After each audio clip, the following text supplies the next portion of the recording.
A very pleasant morning, dear students. I am truly elated to draw your attention to one of the most popular novels of Chinua Achebe, that is Arrow of God. The novel is set among the villages of Igbo people in British Nigeria in 1920s. The title of the novel comes from an Igbo proverb in which an event or person is said to represent the will of God. Here, that person is the protagonist of the novel, that is Ijulu. He is the chief priest of Ulu, worshipped by Umuro people. And the term Umuro is coined by Chinu Achebe to represent 6 villages. Ijulu is considered the most respectable, hence, he is always considered as half spirit and half man. The novel begins with a dispute between Waka and Ijulu over the issue of Okperi land. Waka is a title as Iru, which means rich, affluent. He is from the village called Umunero. It is one of the villages of Umuro. And this dispute between these two isn't solved.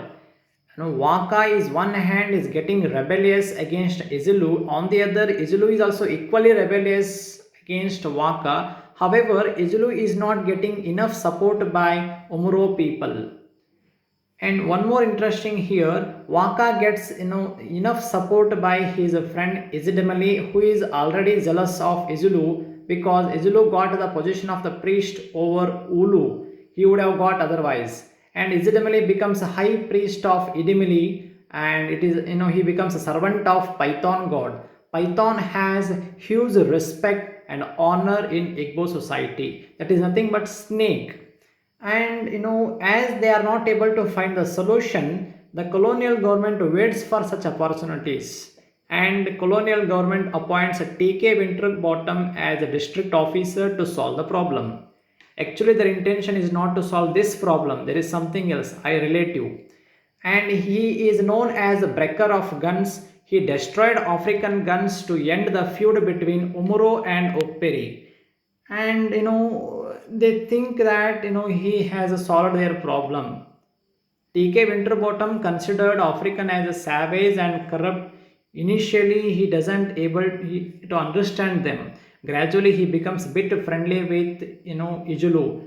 Why does he become friendly? There is an intention. He offers Ijulu to become white man's chief. This invitation is refused by Ijulu outrightly, and he says no to this. And Winterbottom questions why is he not accepting, because Ijulu knows very well that it is invitation to indirect rule of a colonial government. He doesn't want to become a slave of this colonial government. These 4 people are representations of colonial government. The colonial government appoints Winterbottom just not to solve the feud between these two. Rather, it wants to appoint Ijulu as a chief, warrant chief of colonial government. How does Ijulu, who is rebellious against the missionaries and colonial people, accept it? He says no to this. Meanwhile, Winterbottom's health gets upset. He is hospitalized. Tony Clark substitutes as assistant district officer. He also, questions Ijulu. He requests Ijulu to become white man's chief. Again, Ijulu is firm with his decision. He doesn't accept, and he says no to this. Before to this, actually, there is an incident where Ijulu's young wife, Ugoyo, his son Oduchi, who is sent to missionary school by Ijulu. Everybody opposes this because being rebellious against colonial people, why does Ijulu send his own son to missionary school? That is under TK Winterbottom, and they haven't understood this, and it was opposed by all the people in the village. There is an intention behind this. It is Ijulu who sends deliberately his son to missionary school to know all the gimmicks and the techniques which the colonial people want to impose upon colonized people. And he wants to know his son all the tricks which the colonial people want to apply on native people and ruin their tradition. Unfortunately, Oduchi, with the passage of time, he becomes English, and he loses his belief in Igbo, and he becomes very deaf to all Igbo traditions. He doesn't consider them as sacred. Here, John Goodcountry, he becomes a new teacher. He's the head of the church in Omuro.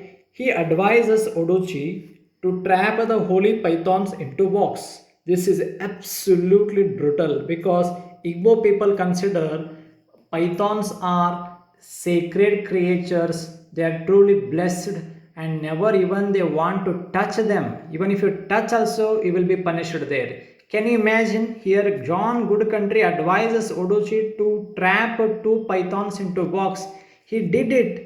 He really trapped them into a box. This imprisonment was should have been given the punishment of death, but Ijulu remains mum.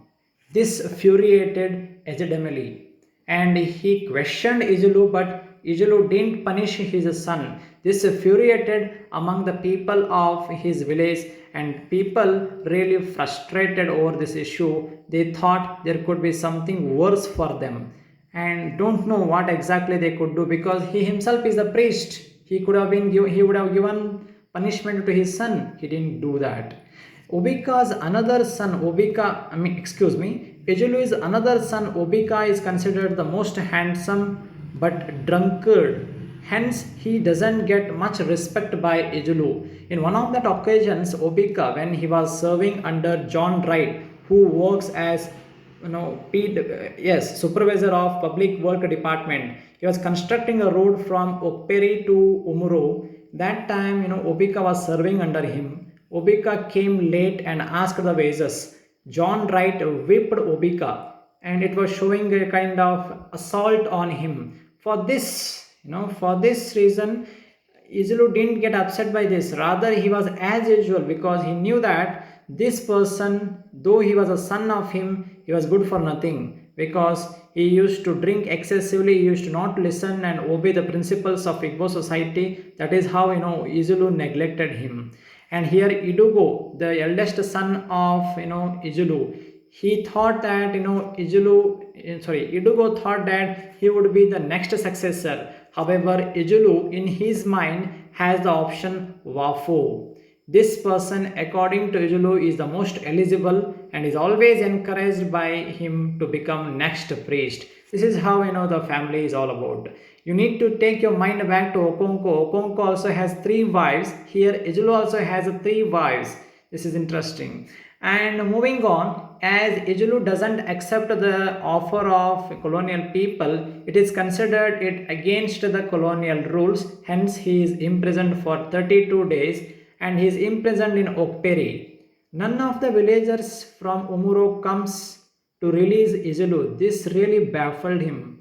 And only one of his good friends, that is Akube, comes to him, and that too he advises him in a very diplomatic way in the light of his all children. And when Ijulu is in jail, he is looked after by Odika and his wife. They live in Okperi.